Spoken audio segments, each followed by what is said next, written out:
Hi friends, అందరు ఎలా ఉన్నారు? బాగున్నారు కదా? అందరూ మన ఒంగోలులో అప్సరా బాదం పాలు సూపర్ టేస్ట్గా ఉంటాయి, చాలా బాగుంటాయి అని చెప్తుంటే విన్నాను. ఈరోజు వస్తూ టేస్ట్ చేద్దామని చెప్పి అప్సరా బాదం దగ్గర ఆగి అప్సరా బాదం పాలు ఎలా చేస్తున్నారో చూడండి. కోవా వేసాడు, దాంట్లో బాదం పాలు పోసి బాదం పప్పులు వేసి కలిపేసేసి ఇచ్చాడండి. దీని పుట్టిల్లు బందరట అప్సరా బాదం. అదిగో బందరవారి అప్సరా బాదం పాలు మొత్తం కలపటం 2 మినిట్స్లో అయిపోయిందండి. ఇప్పుడు మా మరిది గారు టేస్ట్ చేసి ఎలా ఉన్నాయో చెప్పేసేసాడు. అదిగో ఇప్పుడు టేస్ట్ చేయడానికి రెడీగా ఉన్నాడు, టేస్ట్ చేస్తున్నాడు.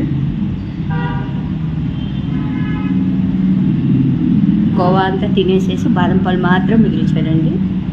అదిగో తినేసేసాడు. ఇప్పుడు చెప్తాడు చూడండి, చాలా బాగున్నాయి అని చెప్పి.